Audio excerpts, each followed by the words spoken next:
જય શ્રી રામ મિત્રો, આજે તમારી માટે લઈને આવી ગયો છું શ્રી કૃષ્ણ જન્મકથાનો બીજો ભાગ। તો કૃષ્ણ ભક્તો, વિડીયો ગમે તો લાઇક અને તમારી આ ચેનલને સબસ્ક્રાઇબ કરીને મારા ઉત્સાહમાં વધારો અવશ્ય કરજો। કૃષ્ણે બાળપણમાં ભોગવેલી યાતના અને કંસવધનું તેમનું પરાક્રમ પૂરેપૂરું સમજવું હોય તો રાજખટપટ અને કુટુંબ ક્લેશમાં સંડોવાયેલા મુખ્ય પાત્રો વચ્ચેના સગપણ સંબંધો યાદ રાખવા જોઈએ। યાદવોમાં અનેક પેટા જ્ઞાતિઓ છે અને તેમની વચ્ચે વિવાહ સંબંધો બંધાય તેવી શિરસ્તો છે। યાદવ કુળની વંશાવલી અંગે જુદા જુદા પુરાણોમાં અને ક્યારેક તો એક જ પુરાણમાં જુદા જુદા ખંડો વચ્ચેના મતમતાંતરો આપણને ગૂંચવી મારે તેટલા ઉગ્ર છે।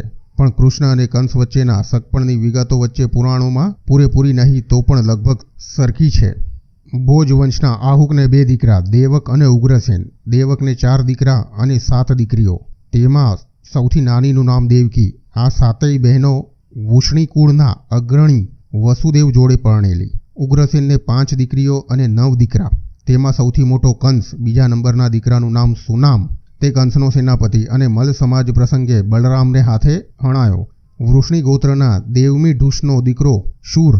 આ શૂરને 10 દીકરા। તેમાં સૌથી મોટા વસુદેવ રૂપરંગે ચંદ્ર સમાન રૂપાળા અને ગૌરવર્ણીય હતા। તેમના જેવો કોઈ પુરુષ રૂપાળો નહીં। કૃષ્ણને રૂપનો વારસો દેવકી પાસેથી નહીં પણ પિતા તરફથી મળેલો। વસુદેવના ભાઈઓમાં એક શમીક ભોજ પક્ષી થઈ જવાથી ભોજત્વાત ઘણો નિંદાપાત્ર બનેલો।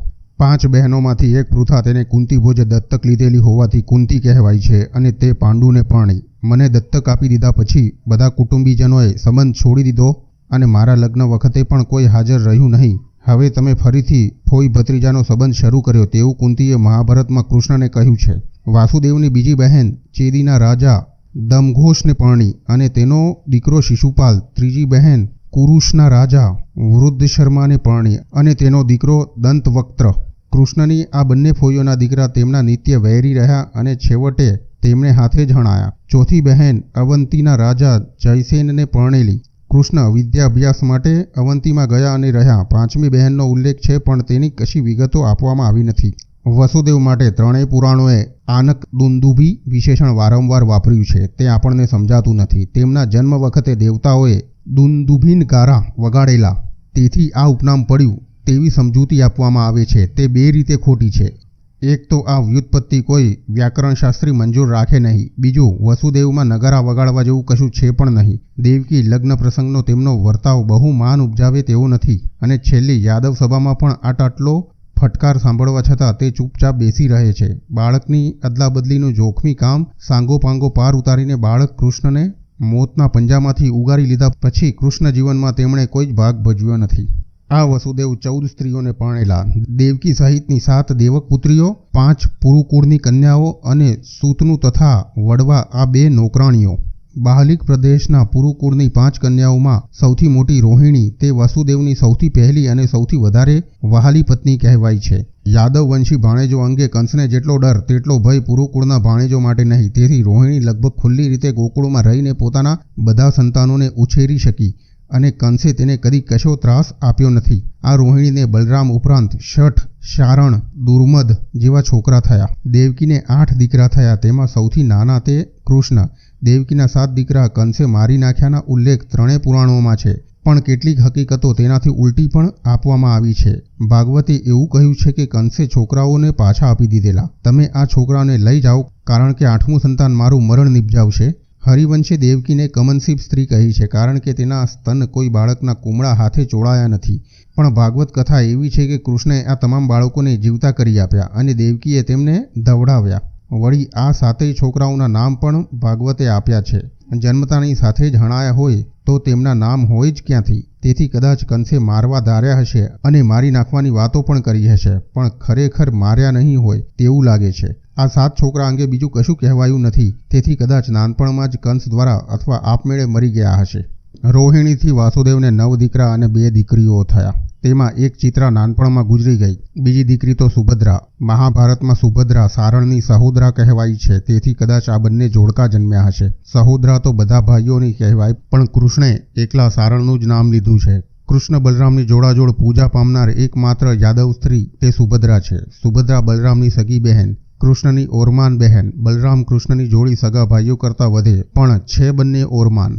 હરિવંશમાં તદ્દન અનોખી અને અત્યંત રસપ્રદ કથા સચવાય છે।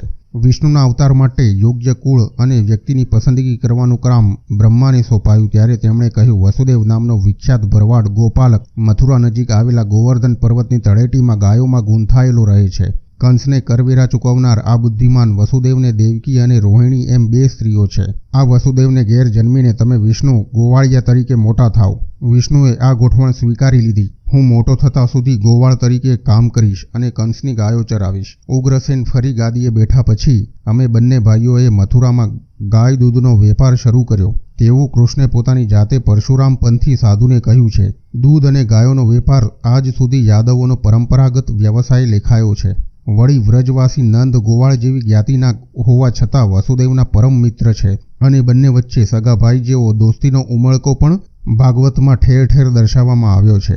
કૃષ્ણ જન્મ પછી કર ચૂકવવા માટે આવેલા નંદના ભાઈના આવ્યાના ખબર સાંભળીને વસુદેવ દોડી આવ્યા અને બંને જણ બહુ પ્રેમથી ભેટી પડ્યા. વસુદેવ પર કંસની ખફા નજર છે તે જાણવા છતાં વસુદેવની વહાલી પત્ની રોહિણી ગોકુળમાં નંદને ઘેર જ રહે છે અને કૃષ્ણના વિજય પછી પણ તે કદી મથુરા કે દ્વારકા આવ્યાનું નોંધાયું નથી. કૃષ્ણ કદી ગોકુળ પાછા ગયા નથી, પણ રોહિણીના દીકરા બલરામ ગોકુળની મુલાકાતે ગયા છે.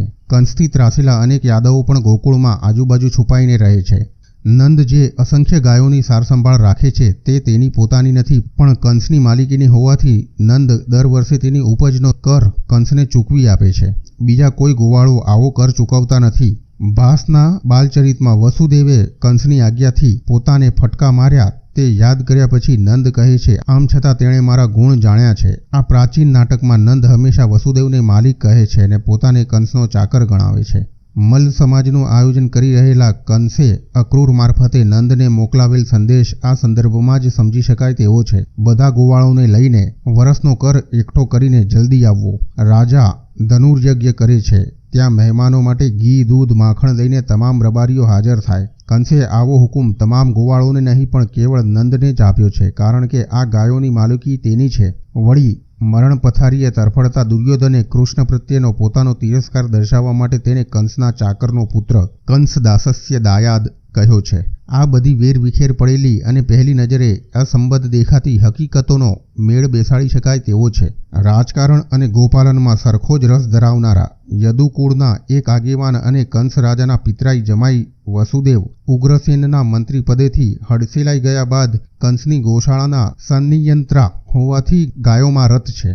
નજીકના જંગલોમાં કંસની ગાયોના ધણ ચરાવનાર, ઘાસ પાણીની સગવડ અનુસાર આસપાસ ભટકતા રહીને નશેડા ગોશ બાંધીને રહેનાર, જુદી જ્ઞાતિના ગણાવા છતાં યાદવો જોડે ધંધાકીય સંબંધો ધરાવનાર નંદ રબારી કંસને વાર્ષિક ઉપજમાંથી કર આપી જવા બંધાયેલ છે. પોતાના ઉપરી અધિકારી સનિયંત્રા વસુદેવ જોડે આ રબારી નંદનો ગાઢ સંબંધ બંધાયો છે. વસુદેવની એક પત્ની રોહિણી ગોકુળમાં રહેતી હોવાથી વસુદેવ ત્યાં વારંવાર આવજા કરે છે, કારણ કે રોહિણીને ઘણા બાળકો છે અને રોહિણી વ્યાભિચારી હોવાનો ઇશારો પણ કરવામાં આવ્યો નથી. અધિકારી સેવક તરીકે શરૂ થયેલો વસુદેવ નંદનો સંબંધ જ્ઞાતિભેદના વાડા વટાવીને એવો ચુસ્ત બંધાયો છે કે બંને એકબીજાને ભાઈ ગણવા લાગ્યા છે.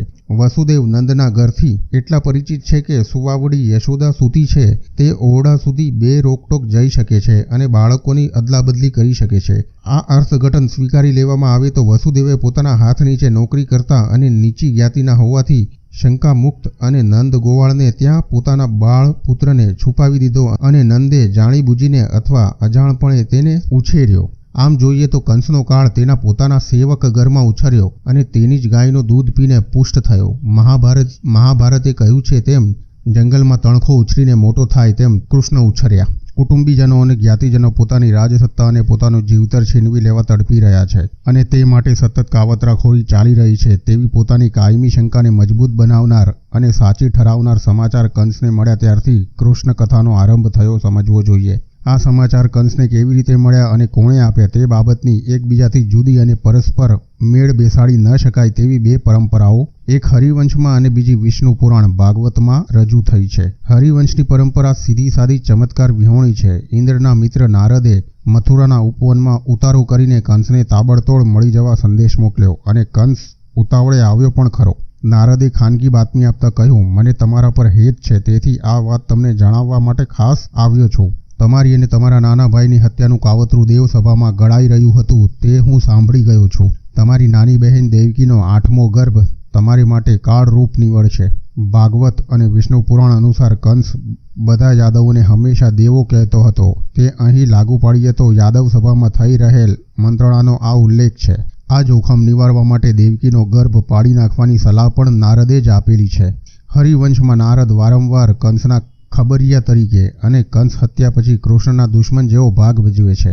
કાલિયાવનને નાહકનો ચડાવીને નારદે જ મોકલાવ્યાનો ઉલ્લેખ હરિવંશમાં છે. યાદવ સભામાં કંસે વસુદેવ પર પોતાની હત્યાનું કાવતરું કરવાનો વિશ્વાસઘાત કરવાનો આક્ષેપ કર્યો અને વસુદેવે આખા યાદવ કુળની આબરૂ બગાડી તેવું કહ્યું ત્યારે વસુદેવ તેનો ઇનકાર કરી શક્યા નહીં. રાજપલટા માટે આવી ખૂની ખટપટો હર જમાનામાં બધી જગ્યાએ સતત ચાલતી જ હોય છે અને તેથી સત્તા ભોગવનાર માણસો આવા બાતમીદારો અને અફવાઓથી ટેવાઈ જાય તેવું કંસનું પણ થયું. નારદની બાતમી પાછળથી સાચી ઠરી. આવું કાવતરું ઘડાયાની કબૂલાત કૃષ્ણે જ મહાભારતમાં કરી છે. નારદે કહ્યું ત્યારે કંસને પણ તેની વાત પર વિશ્વાસ બેઠો નહીં. તેણે અને તેના વિશ્વાસુ સલાહકારોએ નારદની બાતમી હસી કાઢી. નારદ આ બાબતમાં નિષ્ણાત નથી, ખટપટીઓ છે, ગભરાટીઓ છે. લોકોમાં ઝઘડા કરાવવામાં તેને આનંદ આવે છે અને આવી ખંજવાળ સંતોષવા તે ઠેર ઠેર ભટક્યા કરે છે અને રાજતંત્રો ઉથલાવે છે. મને કોઈ ઇન્દ્ર કે દેવતાઓ પણ ડરાવી શકે તેમ નથી. ઉલટું હું હવે દેવો અને દેવ તરફી માનવીઓ, પશુઓ, પંખીઓના ગાણ કાઢી નાખીશ. છતાં રાજવીઓને છાજે તેવી સર્વમાન્ય સાવચેતી રૂપે કંસે પોતાના સેવકોને તાકીદ કરી કે આપણા પક્ષને હીણાવનાર હોય તેમની આવજા પર નજર રાખવી અને ગર્ભસ્થાનો પર ખ્યાલ રાખવો. વિષ્ણુ પુરાણ ભાગવતની કથા અનુસાર કંસને આ બાતમી આકાશવાણી દ્વારા મળી અને લગ્ન પછી દેવકીને વળાવતી વખતે જ આ પ્રસંગ બન્યો. સહુની હાજરીમાં બનેલ આ પ્રસંગથી લગ્નમાં ભાગ લેનાર સહુ કોઈની હાલત ઘણી કફોડી થઈ પડી હશે. મહાભારત અને વિષ્ણુ પુરાણમાં ટૂંકી રજૂઆત પામેલા આ પ્રસંગ ભાગવતમાં લંબાણ કથા રૂપે રજૂ થયો છે. આ બંને પુરાણોએ નારદે આપેલી બાતમીનો ઉલ્લેખ પણ જોડાજોડ કર્યો હોવાથી હરિવંશની પરંપરા વધારે સ્વીકારવા જેવી લાગે છે. ચમત્કારોમાં રાચતા આમ સમુદાયે આકાશવાણીની કથા અપનાવી લીધી છે. વસુદેવ જોડે પરણેલી દેવકીને મોટા દાયજ સમેત વળાવવામાં આવી હતી અને ખુદ કંસ જાતે જ રથ હાંકવા બેઠો હતો. દેવકીનો 8મો ગર્ભ તારી હત્યા કરશે તેવું સાંભળીને કંસ તલવાર ઉગામીને દેવકીના વાળ પકડીને તેને મારી નાખવા ઘસ્યો. તેને ખાળવાને બદલે વસુદેવે તેના ગુણગાન ગાયા. તમારી નાની બહેન ગરીબ બાપડી છે, તેના કાલાવાલા કર્યા અને છેવટે જે તમારે માટે જોખમરૂપ છે તે દેવકીના સંતાનો જન્મતા જાય તેમ તેમ તમને આપતો જઈશ તેવું વચન આપીને તેણે દેવકીનો જાન છોડાવ્યો. નવોઢા પત્નીને મારવા ઉઠેલા કંસ પાસે નાકલીટી ઘસનાર વસુદેવ તદ્દન ડરપોક દેખાય છે. પોતાના બચ્ચા પર હુમલો કરનાર વાઘ સામે શિંગડા માંડીને ઘસી જનાર હરણી કરતાં પણ તેણે વધારે નિર્માલ્ય ગણવો જોઈએ. પણ ભગવતે તેને પાકો ગણતરીબાજ બતાવ્યો છે. અત્યારે તો આનો જીવ બચાવી લઉં, છોકરા તો થાય ત્યારે અને જીવે ત્યારે ખરા. ત્યાં સુધીમાં તો કદાચ આ કંસ પોતે જ મરી જશે તેવો ખ્યાલ કરીને મનમાં કચવાટ હોવા છતાં ઉપરથી હસીને તેમણે આ દરખાસ્ત રજૂ કરી. કૃષ્ણ વસુદેવ દેવકીનું 8મું સંતાન કહેવાય છે. જો કે બધા પુરાણો કરતાં જૂના ગણાતા ભાસ કવિના બાલચરિત નાટકમાં કૃષ્ણ દેવકીનું 7મું સંતાન કહેવાય છે. કૃષ્ણ વિષ્ણુના 8મા અવતાર ગણાય છે અને મહાભારતમાં ભીષ્મે કૃષ્ણને વિષ્ણુનો 8મો અષ્ટામાંશ 8મા ભાગનો અવતાર કહ્યા છે. આકાશવાણી કદી થતી નથી અને કંસ પણ આકાશવાણી પ્રમાણે ચાલ્યો નથી. કેવળ 8મા સંતાનથી ભય હોય તો અગાઉના તમામ સંતાનોની હત્યા કરવાનું કારણ નથી. ભાગવતમાં તો આ કારણ દર્શાવીને કંસે પહેલું છોકરું પાછું આપી દીધાનો અને વસુદેવે સ્વીકાર્યાનો ઉલ્લેખ પણ છે. પાછળથી ભાગવતે દેવકીના 6 છોકરા હણાયા તેવી અન્ય પુરાણોની રજૂઆત પણ સ્વીકારી લીધી. આકાશવાણીની કથા ભાગવતમાં પણ ઢંગઢળા વગરની બની ગઈ છે. 8મા છોકરાને બદલે તમામ છોકરાઓ અને છોકરીઓનો પણ વધ થયાનું કહેવાયું છે. પોતે અનૌરસ હોવાથી તમામ જ્ઞાતિબંધુઓ તથા કુટુંબીજનોને આંખમાં કણાની જેમ ખટકી રહ્યો છે તેવું જાણનાર કંસ માટે દેવકીનું દરેક સંતાન 2 મહાગોત્રનો વારસ છે અને તેથી સીધી કે આડકતરી રીતે પોતાનું વૈરી તથા હરીફ છે તેવું સમજવા ખાતર આકાશવાણીની કશી જરૂર પડે તેવું નથી. દેવકીને કુંવારી રાખી શકાય નહીં, કારણ કે કન્યા કુંવારી રાખવાથી કુળનો નાશ કરે તેવી માન્યતા તે જમાનામાં સજ્જડ હતી. પોતાના હાથમાં રાજસત્તા ટકાવવી હોય તો દેવકીનું કુળ ઉચ્છેદી નાખ્યા સિવાય ચાલે જ નહીં. અન્ય પત્નીઓથી વાસુદેવને થયેલા સંતાનો કંસ માટે આટલા જોખમી નથી. બંને પુરાણોની સરખામણીએ હરિવંશનો કંસ વધારે નીચ અને વધારે ઘાતકી છે. તે બહેન બનાવીને પોતાને ઘેર રાખે છે, હરવા ફરવાની પૂરી છૂટ આપે છે, પણ તેના પર સતત છુપી દેખરેખ રાખ્યા કરે છે. દેવકી રજસ્વલા થતી અટકે ત્યારથી તેના મહિનાઓ ગણવા કે જેથી ગર્ભ કેવડો થયો તેનો ખ્યાલ આવે. બરાબર મોકાસર, કામણ, કૂટણ અને દવાઓ દ્વારા કંસ ગર્ભને પડાવી નાખે છે. આ પદ્ધતિમાં જે ઠંડી ક્રૂરતા છે તે ખુલ્લમ ખુલ્લી બાળ હત્યામાં નથી. દુનિયાભરમાં સત્તાલોભી રાજવીઓ પોતાના મા બાપ, ભાઈઓ, મિત્રોને હણે છે તેવું નોંધીને ભાગવતકારે પરમ સત્ય ઉચ્ચાર્યું છે કે રાજાઓને સગપણ સંબંધો કે સ્નેહીઓ હોતા નથી. બાળ હત્યા અને ગર્ભપાતની આટલી જહેમતભરી જંજાળ કરવાને બદલે કંસે વસુદેવ દેવકીને અલગ પાડી દઈ ગર્ભવાસ અટકાવી દીધો હોત તો તેની સમસ્યા ઉકલી ગઈ હોત. પણ તે જમાનામાં પ્રચલિત નીતિ નિયમો મુજબ ઋતુમતી સ્ત્રીને અવરોધવી તે મહાપાપ લેખાતું હતું અને વળી અંગત કુટુંબીજન હોવાથી કંસ માટે કદાચ આ શક્ય નહીં હોય. ગર્ભપાત પછી ફરી ગર્ભધાન ઝડપભેર થતું હોવાને કારણે દેવકીને દર વર્ષે સંતાન થાય છે અને 6 સંતાન હણાયા તેવું ભાગવત કહે છે. 7મી વખતે દેવકીને આપમેળે જ કસુવાવડ થઈ તેવું ભાગવતમાં અને વિષ્ણુ પુરાણમાં કહેવાયું છે. પણ હરિવંશે વધારે વિગતો આપી છે. રાત્રે ઊંઘમાં નીચે પડી જવાથી દેવકીને ગર્ભપાત થયો અને તે રજસ્વલા બની. આ ગર્ભ દેવકીમાંથી ખેંચાઈને રોહિણીમાં મુકાયો હોવાથી બલરામ સંકર્ષણ કહેવાયા તેવી કથા પણ 3 પુરાણોમાં આપવામાં આવી છે. પણ ગર્ભની આવી અદલાબદલી કરી શકાતી નથી. અને બીજું, રોહિણી એકાએક 6-8 માસનો ગર્ભ ધારણ કરે તો કેટલું વિચિત્ર દેખાય તેનો ક્યાસ માંડવાની દરકાર પુરાણકારોએ રાખી નથી. વળી બલરામનો જન્મ ઘણો આગળ હશે. રોહિણી વસુદેવની સૌથી મોટી પહેલી પત્ની છે. તેના 10 સંતાનોમાં સૌથી મોટા બલરામ.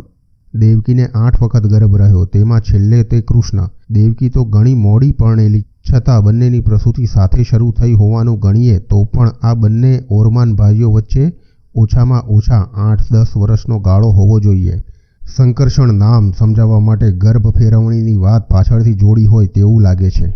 કૃષ્ણનો જન્મ કારાગારમાં થયો તેવી લોકકથાને કોઈપણ પુરાણે સ્પષ્ટ કે ચોક્કસ ટેકો આપ્યો નથી. દેવકીને ઘરમાં રાખીને તેના પર સતત નજર રાખવી, તેને હરવા ફરવા દેવી પણ ગર્ભકાળે અંકુશમાં રાખવી તેવું હરિવંશનું કહેવું છે. 8મી પ્રસૂતિ વખતે દેવકીનું રૂપ કરમાઈ ગયું. અભણ માણસના ઘરમાં સરસ્વતીને રાખવામાં આવે તેવી રીતે દેવકી ભોજેન્દ્ર ગેહે કંસના ઘરમાં રહી. વિષ્ણુ પુરાણમાં ઘરમાં રાખ્યાનો ઉલ્લેખ છે. ભાગવતમાં કૃષ્ણ જન્મ વખતે વાસુદેવના પગે લોખંડની બેડીઓ પદલોહ પહેરાવ્યાનું અને વસુદેવે અસંખ્ય ગાયોનું દાન આપ્યાનું કહેવાયું છે. આ બંને ઉલ્લેખો પરસ્પર વિરોધી છે. વળી દેવકીને 7-8 છોકરા થયા ત્યાં સુધી વસુદેવ હરતા ફરતા અને વારંવાર ગોકુળમાં જતા આવતા હોવા જોઈએ, કારણ કે રોહિણીને બાળકો થયા કરે છે. કૃષ્ણ જન્મની સૌથી મહત્વની હકીકત વિસારી પાડવામાં આવે છે કે કૃષ્ણ 8મે મહિને અધૂરા માસે જન્મેલું બાળક છે. કૃષ્ણનો જન્મ મહિનો સવા મહિનો વહેલો થયો હોવાથી કંસની સજ્જડ દેખરેખ વ્યવસ્થામાં થોડી ગફલત રહી ગઈ. આ ગફલતને લીધે જ કૃષ્ણની અદલાબદલી થઈ શકી અને તેમનો જીવ બચ્યો. 8મે મહિને જન્મેલું છોકરું જીવે નહીં તેવી પરંપરાગત માન્યતાઓ ખોટી પાડીને કૃષ્ણ તો જીવ્યા અને જીત્યા. કૃષ્ણના જન્મ વખતે તમામ દરવાનો નગરજનો ઊંઘતા હતા અને સૂર્યના આગમનથી અંધારું આપોઆપ હટી જાય તેમ તમામ દરવાજાના તાળા ખુલી ગયાનું કહેવાયું છે. તે જેલના નથી પણ મથુરાના કિલ્લાના છે. જેલની ઓરડીનો ઉલ્લેખ નથી પણ દેવકીના સ્તુતિકા ગૃહનો સ્પષ્ટ ઉલ્લેખ છે. બાળકી જન્મ્યાના ખબર સાંભળીને ઉતાવળે દોડી આવેલો કંસ જેલખાને નહીં પણ વાસુદેવને ઘેર પહોંચ્યો અને બાળકીને સોંપી દેવાનો હુકમ થતાની સાથે જ દેવકી ભવનમાં બેઠેલી તમામ સ્ત્રીઓએ કાળો કકળાટ કરી મૂક્યો તેવું હરિવંશમાં કહેવાયું છે. કૃષ્ણ કંસના સખત જાપ્તા તળે જન્મ્યા છે પણ જેલખાનામાં જન્મ્યા નથી. વાસુદેવને ઘેર જન્મ્યા છે અને અધૂરે મહિને જન્મ્યા હોવાથી દેખરેખ થોડી શિથિલ હોવાનો લાભ તેમને મળી ગયો છે. કૃષ્ણ જન્મ પ્રસંગના સુખદ વાતાવરણનું વર્ણન મહાભારત અને 3 પુરાણોમાં એકની એક ભાષામાં કહેવાયા છે અને અત્યંત કાવ્યસભર રીતે કહેવાયા છે. કૃષ્ણ જન્મી રહ્યા હતા ત્યારે અડધી રાતે અખંડ ધારે ઝીણું ઝીણું વરસતા વાદળ સાગર જેવો ગુગવાટ કરતા હતા. શીતળ હવા વહેવા લાગી. ધૂળ ડમરી બેસી ગયા. યજ્ઞવેદીના અગ્નિ સ્થિર અને શાંત જ્યોતે સળગી રહ્યા. ટૂંકમાં દુનિયા આખી આનંદ વિભોર બની ગઈ. વિષ્ણુ પુરાણનું એક વાક્ય તો અત્યંત મનોહારી છે. નદીઓ પોતાના ખળખળ અવાજથી મધુર વાદ બજાવવા લાગી. જેના રૂપરંગ પર આજે સદીઓથી દુનિયા આફરીન થઈ ગઈ છે, તેવા રૂડા રૂપાળા બાળકના જન્મનો આનંદ માણી શકે તેવી સ્થિતિ વસુદેવ દેવકીની નથી, કારણ કે કંસનો કરાળ ભય માથા પર તોળાઈ રહ્યો છે. ખબર પડતાની સાથે જ કંસ હથિયાર ઉછાળતો આવશે અને ખૂનામરકી કરશે તેવું વસુદેવ દેવકી બંને કહે છે. પણ વસુદેવને પોતાની હત્યાનો ભય છે, જ્યારે દેવકીને બાળકની ફિકર છે. છેવટે સૂજ્યું. ભક્તની ભાષા વાપરીએ તો ભગવાને સુજાડ્યું કે કંસનો આટલો ડર હોય તો મને ગોકુળમાં લઈ જાઓ. બાળકોની અદલાબદલી અંગે એકમતી છે, પણ તેની પદ્ધતિ અંગે સહેજ સાજ ફેરફારવાળી 4 પરંપરા છે. સૌથી સહજ અને સહેલાઈથી અમલમાં મૂકી શકાય તેવી રજૂઆત હરિવંશમાં છે. તેમાં ગોકુળ જવાની કે યમુના ઓળંગવાની કોઈ વાત જ નથી. મથુરા શહેરમાં યશોદા બાજુમાં જ હોય અને ઝપાઝપ છોકરા બદલાવી લીધા હોય તેવી સરળતાથી અને ટૂંકાણમાં વાત કહેવામાં આવી છે. વસુદેવે જલ્દી છોકરો ઉપાડ્યો, યશોદાના ઘરમાં જઈને છોકરો મૂકી દીધો અને ત્યાંથી છોકરી ઉપાડીને દેવકીની પથારીમાં સોડાવી દીધી. આટલું કરતાં પણ પરસેવો છૂટી ગયો હશે, કારણ કે પકડાયા તો કંસ જેવા દુશ્મન જોડે કામ પાડવાનું આવે. ભયથી બેબાકડા છતાં કૃતાર્થ બનેલા વસુદેવ પોતાના ઘરમાંથી બહાર નીકળીને દીકરી જન્મના ખબર કંસને પહોંચાડવા ગયા. પણ આવી નક્કર હકીકતનિષ્ઠ સૂકી ભટ્ટ ક્યાંથી કવિઓને, ભક્તોને, કલાકારોને શો સંતોષ થાય? વિષ્ણુ પુરાણે વાત વધારી. વસુદેવ બાળકને ઉપાડીને નીકળ્યા. રક્ષકો, દ્વારપાલો બધા ઊંઘે. મુશળધાર વરસાદ. પણ શેષનાગે ફેણ ધરી યમુના ડરામણી દેખાય, પણ પાણી માત્ર કેળ સુધીનું હતું. કંસને કર આપવા નીકળેલા નંદ અને બીજા ગોવાળો યમુનાને સામે કાંઠે પડાવ નાખીને પડેલા તે દેખાયા. તે જ વખતે યશોદાને દીકરી જન્મી. વસુદેવે યશોદાના ઓરડામાં દીકરો મૂકીને દીકરી ઉંચકી લીધી. ઘરે લાવીને દેવકીની પથારીમાં છોકરી મૂકી દઈને કંઈ જ ન બન્યું હોય તેમ બેસી રહ્યા. ભાગવતે કથાને વધારે ચમત્કારી બનાવી. સૂતિકા ગૃહમાંથી કૃષ્ણને ઉપાડીને વસુદેવ ચાલ્યા. દરવાનો નગરજનો ઊંઘી ગયા. લોખંડી ખીલ અને સાંકળોવાળા પ્રચંડ દરવાજા આપોઆપ ખોલી ગયા. ધોધમાર વરસાદ ગાજતો વરસતો હતો અને યમુનામાં લોઢ ઉછળતા હતા. પણ યમુનાએ માર્ગ કરી આપ્યો અને ફેણથી પાણીને રોકતા શેષનાગ પાછળ ચાલ્યા. યમુના પાર કરીને વસુદેવ નંદવ્રજમાં પહોંચ્યા. ત્યાં પણ બધા ગોવાળો ઊંઘતા હતા. સૂતેલી યશોદાની પથારીમાં છોકરાને મૂકીને છોકરીને ઉપાડીને વસુદેવ ઘેર પહોંચ્યા અને અગાઉની જેમ પગમાં બેડી પહેરીને બેઠા. પ્રસૂતિના થાકથી ઊંઘતી યશોદાને પોતાનું સંતાન છોકરી કે છોકરો તેનો ખ્યાલ ન રહ્યો. ભાગવત પછી કવિ કલ્પના આગળ ચાલી કે યમુના તો કૃષ્ણના ચરણ સ્પર્શ માટે ઉછળતી હતી. કૃષ્ણે ટોપલામાંથી પગ લંબાવ્યો અને અંગૂઠાને અડીને યમુના શાંત થઈ. ચોથી અને તદ્દન જુદી કથા ભાસના બાલચરિતમાં છે. મધરાતે બધા ઊંઘતા હતા ત્યારે કૃષ્ણનો જન્મ થયો. ભગવાન લઈ જાય ત્યાં છોકરું મૂકી આવવાનું નક્કી કરીને વાસુદેવ ચાલ્યા. દેવકીએ વિદાય આપી, પણ દેવકીનું હૈયું અને હામ 2 ભાગમાં વેચાઈ ગયા. જાણે આકાશમાં ચમકતી બીજ પાણીમાં પ્રતિબિંબિત થઈ. વસુદેવ યમુના વટાવીને સામે ઉતર્યા ત્યાં તેમનો પરિચિત રાજસેવક નંદ આવતો દેખાયો.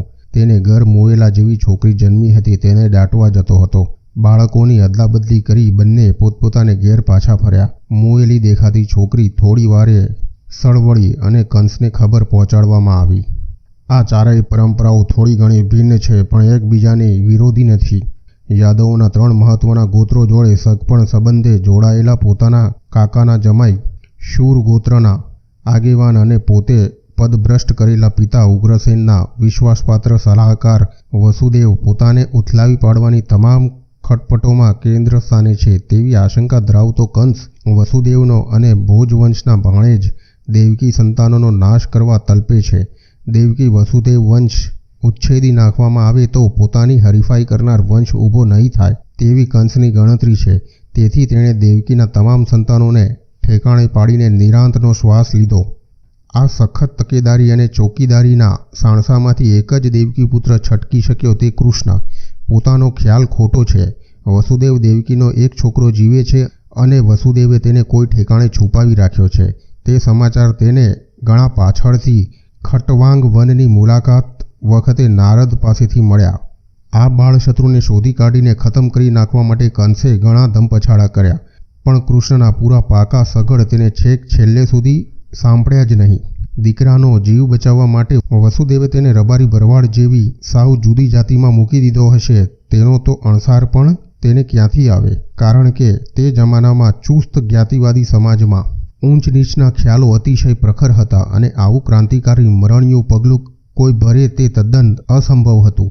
ગોવાળો જોડે ઉછરવા માટે પ્રાયશ્ચિત કર્યા છતાં કૃષ્ણે આખી જિંદગી તેની ઘણી કિંમત ચૂકવવી પડી. દેવકી યશોદાને લગભગ સાથે જ પ્રસૂતિ થઈ હોવાથી બાળક બદલાઈ ગયાનો ખ્યાલ ખુદ નંદ યશોદાને જ આવ્યો નથી, તેથી આસપાસના લોકોને તો આવે જ નહીં. તેથી કૃષ્ણ અંગે ચકાસણી કરવાનું કે ચણભણ ચલાવવાનું પણ કોઈને સૂઝ્યું નહીં. દીકરો જ્યાં છે ત્યાં સલામત છે તેટલું દેવકી જાણે છે, પણ તે ખરેખર ક્યાં છે તે વસુદેવ સિવાય કોઈ જાણતું નથી. કંસના ભયથી અગર પોતાની શાણી ગણતરીથી વસુદેવ પોતાના દીકરા જોડે સહેજ સાજ પણ સંપર્ક સાધવાનો આછો પાતળો પ્રયત્ન કદી કર્યો નહીં. રોહિણી નંદને ઘેર હોવાથી અને ગૌશાલાના કામ અંગે અવારનવાર વસુદેવ ગોકુળ આવતા હશે, કારણ કે બલરામ પછી રોહિણીને 8 છોકરા અને 2 છોકરીઓ થઈ તેવું માનવાના પ્રમાણ છે. પણ વસુદેવે કૃષ્ણની બાબતમાં એટલી ઉદાસીનતા દાખવી કે કૃષ્ણ વાસુદેવનો દીકરો છે તેવી સણસણ પણ કદી કોઈને કાને પડી નહીં. દેવકીને બાળક જન્મ્યું છે તેવું સાંભળીને કંસ ઉતાવળે વાસુદેવને ઘેર આવ્યો અને બારણામાંથી જ શું જન્મ્યું છે, જે હોય તે જલ્દીથી હાજર કરો તેવા હાકોટા પાડવા લાગ્યો. દેવકી પાસે બેઠેલી સ્ત્રીઓએ કકળાટ કરવા માંડ્યો. બિચારી દેવકીએ બાળકીને બચાવવા ઘણા કાલાવાલા કર્યા. આ તો છોકરી છે, મરેલા જેવી છે, માંડ શ્વાસ લે છે, મોટી થઈને તારી સ્નુષા થશે. મારા આટલા દીકરાઓ મારી નાખ્યા, હવે આને જવા દે. દેવકીની વાત સાંભળી અસાંભળી કરીને કંસે એ છોકરીને ત્યાં જ પછાડીને મારી નાખી. ભાગવતકારે સચોટ શબ્દ પ્રયોગ કર્યો છે. સ્વાર્થને લીધે કંસનું તમામ સૌજન્ય નાશ પામ્યું હતું. કૃષ્ણની બદલીમાં હણાયેલી આ છોકરી પાછળથી વિંધ્યાવાસીની અષ્ટભુજા દેવી તરીકે યાદવ કુળમાં પૂજાવા લાગી. પણ કંસ નર્યો રાક્ષસ જ છે. પોતે ખોટું કરી રહ્યો હોવાનો રંજ કોતરી ખાતો હોય તેવો વર્તાવ તેણે વસુદેવ દેવકી જોડે કર્યો. મને મળેલી બાતમી ખોટી ઠરી. 8મી તો છોકરી આવી. હવે તો માણસો જ નહીં, દેવતાઓ, આકાશવાણી પણ ગપ્પા મારવા લાગ્યા છે. તેમના પર વિશ્વાસ રાખીને મેં બહેનના બાળકડા મારી નાખ્યા. કંસે વસુદેવ દેવકીને બંધન મુક્ત કર્યા. વાંકો વળીને પગે લાગ્યો, રડી પડ્યો, બંનેના પગ પકડીને માફી માગવા લાગ્યો. તમારા દીકરા જેવો છું, મારા પર ગુસ્સો ન કરશો. મારા હાથે તમારું ઘણું બગડ્યું છે. હું બહુ ઘાતકી છું, નીચ છું, નાતીલાઓથી તરછોડાયેલો છું, જીવતી લાશ જેવો છું તેવું વારંવાર કહીને રડવા લાગ્યો. કંસનો આ પસ્તાવો અને તેની જ્ઞાન ચર્ચા હરિવંશમાં અને ભાગવતમાં લંબાણપૂર્વક રજૂ થયા છે. દેવકી કદાચ ભોળવાઈ હશે, પણ વસુદેવ તો માત્ર હસી રહ્યા. કંસના શબ્દોમાં કશું ઊંડાણ નથી અને સચ્ચાઈનો રણકાર પણ નથી. ખરખરો કરવા આવેલા વ્યવહારુ લોકો જેવા ઠાલા વેણ અને જ્ઞાન વાક્યો ઉચ્ચારે છે તેવા આ શાણા વાક્ય ખંડોમાંથી કેટલાક તો ગીતાની અવહેલના પેરડી જેવા ગણાય છે. કંસનો આ પસ્તાવો જેટલો બનાવટી છે તેટલો જ ક્ષણિક છે. સવારે બોલાવેલી મંત્રી સભામાં તેણે પોતાના શત્રુઓ દેવોની હાંસી ઉડાવી. લડાઈ ન હોય ત્યારે શેખી મારનાર દેવો પલાયન પરા છે. બધાની પીઠે મારા બાણની નિશાની છે, પણ કોઈની છાતીએ ઘા નથી. હથિયાર છોડીને ભાગતા દેવોની કાછડી ચોટલી પણ છૂટી જાય છે. મારો કાળ જન્મ્યાનું કહેવાયું છે, તેથી છેલ્લા 10 દિવસમાં જન્મેલા તમામ બાળકોને હણી નાખો. રોગ અને શત્રુ જામ્યા પછી જીતાતા નથી. તમામ બ્રાહ્મણો, તપસ્વીઓ, યજ્ઞ કરનારાઓને જાનથી મારી નાખવાનો હુકમ તેણે આપ્યો તેવું ભાગવતમાં નોંધાયું છે. પણ કંસે આવું કર્યું હોય તેવું લાગતું નથી, કારણ કે કૃષ્ણ જોડે જન્મેલા બાળકોની હત્યા થઈ હોય તો કૃષ્ણના સાથીઓ જીવતા બચ્યા ન હોત અને આવડો સામટો ઉચ્છેદ આટલા અછડતા ઉલ્લેખમાં પતાવી શકાય નહીં. સંભવ છે કે કંસે આવો વિચાર કર્યો હોય અને કદાચ નિર્ણય પણ જાહેર કર્યો હોય. રાજકર્તાઓના તમામ આદેશો કે ખ્વાહિશોનો અમલ આજે પણ થતો નથી, તો તે જમાનામાં મર્યાદિત સાધનો સંદેશાઓના સંદર્ભમાં આવું પગલું ભરી શકાય તેવું લાગતું નથી. બાળકોની અદલાબદલી થયા પછી તરત જ બીજે દિવસે સવારે વસુદેવ અને નંદ વચ્ચે થયેલી મુલાકાત અને વાતચીત કૃષ્ણ જન્મ અને વ્રજ નિવાસને સાંકળતી અત્યંત મહત્વની કડી હોવાથી ત્રણેય પુરાણોમાં ઉલ્લેખ પામી છે અને ઓછી વધતી વિગતો અને ફેરફારો હોવા છતાં વાતચીત અને વર્તાવનો સાર ભાગ તો એકનો એક જ રહે છે. ભાગવતમાં કાળક્રમ થોડો બદલાયો છે, પણ હરિવંશ અને વિષ્ણુ પુરાણની રજૂઆત વધારે સાચી લાગે છે. બાળકોની અદલાબદલી થઈ ત્યારે નંદ અને યશોદા બંને મથુરામાં જ હતા અને મથુરાની બહાર જવાની કે યમુના નદી ઓળંગવાની જરૂર પડ્યા વગર જ બાળકો બદલાવી શકાયા તેવી હરિવંશની રજૂઆતને આ મુલાકાતના હેવાલથી સચોટ ટેકો મળે છે. કંસથી છૂટ્યા પછી તરત જ વસુદેવ નંદના પડાવે ગયા. નંદના ઢોર, ડાંખર અને ઘાસચારાના સમાચાર પૂછ્યા પછી તેમણે નંદ પાસે હરખ કર્યો. સંતાનની આશા છૂટી જાય તે વૃદ્ધ ઉંમરે તમારે ત્યાં બાળક જન્મ્યું. તે ભગવાનની દયા. નંદે ખરખરો કર્યો. કંસે દેવકીના ઘણા પુત્રો મારી નાખ્યા અને છોકરી એક હતી તે પણ ગુજરી ગઈ, આકાશમાં ગઈ. વસુદેવે આભાર માન્યો. મારો દીકરો અને તેની માં તમારી જોડે વ્રજમાં રહે છે અને તમે બાપની જેમ તેમનું પાલન કરો છો. તે બંને કેમ છે? બીજા દીકરા તો મરી ગયા, તેથી આ રોહિણીના દીકરાથી જ હું પુત્રવાન કહેવાઉં છું. મને તો તેનું મોઢું જોવા પણ મળતું નથી. કદાચ તેની પણ હત્યા થઈ જશે, કારણ કે કંસ તરફથી અમને ઘણું જોખમ છે. રોહિણીથી જન્મેલો આ દીકરો મારો એકનો એક છે, તેથી તેને તમારા પોતાના દીકરાની જેમ સાચવજો. દુનિયામાં બાળકોને ઘણા વિઘ્નો, જોખમોનો સામનો કરવાનો હોય છે. લોકો બાળકોને રમાડે છે, તેનાથી મોહ પામે છે, પણ તેના તરફ ઘાતકી બને છે. તેથી ખાસ યત્નશીલ રહેજો. વૃંદાવનમાં કદી નેસડો નાખતા નહીં. ત્યાં રહેનાર દુષ્ટ કેશીથી ડરવું જોઈએ. ગામડામાં વનવગડામાં તો સાપ, કીડા, પંખી, પશુઓ અને ગમાણના બાંધેલા ગાય વાછરડાથી પણ બાળકોને સાચવવા બચાવવા પડે છે. તેથી મોટો બલરામ મારો દીકરો અને આ નાનો કૃષ્ણ તમારો આવ્યો તે બંનેને બરાબર સાચવજો. વસુદેવે બીજી પણ રહસ્ય ગોષ્ઠી કરી અને પછી નંદને ઉતાવળ કરાવી. તમારું અહીંનું કામ પતી ગયું છે. કર અપાઈ ચૂક્યો છે. રાજાની મુલાકાત થઈ ગઈ. આપણે પણ મળી લીધું. માટે હવે અહીં વધારે દિવસ રહેવું નહીં. હવે જલ્દીથી ઉપડી જાઓ. અન્ય બંને પુરાણોમાં પણ વસુદેવે નંદને આપેલી સલાહનો ઉલ્લેખ છે. યશોદા અને નવા જન્મેલા તેના પુત્રને લઈને તમારે મથુરામાંથી જલ્દી જતા રહેવું. નંદે આ સલાહ સૂચના તંતોતંત પાડી ગાડામાં ઝડપભેર માટલી ગોઠવી દીધા. યશોદાને ગાડી ચડાવી. ઊંઘતા બાળકૃષ્ણને પાલખીમાં સુવાડ્યા અને ભાગ્યા. કૃષ્ણનો વ્રજ પ્રવેશ થયો અને દોડધામની તેમની જિંદગીની શરૂઆત આ દોડધામથી થઈ. તો મિત્રો, અહીં કૃષ્ણની જન્મકથા પૂર્ણ થાય છે અને આવતીકાલે ગોકુલમાં વ્રજલીલા લઈને તમારી સેવામાં હાજર થઈ જઈશ. કૃપયા આ વિડીયો તમને ગમ્યો હોય તો લાઇક, શેર અને સબસ્ક્રાઇબ કરવાનું ભૂલતા નહીં. ધન્યવાદ. આવતીકાલ સુધી મારા તમને જય શ્રી કૃષ્ણ.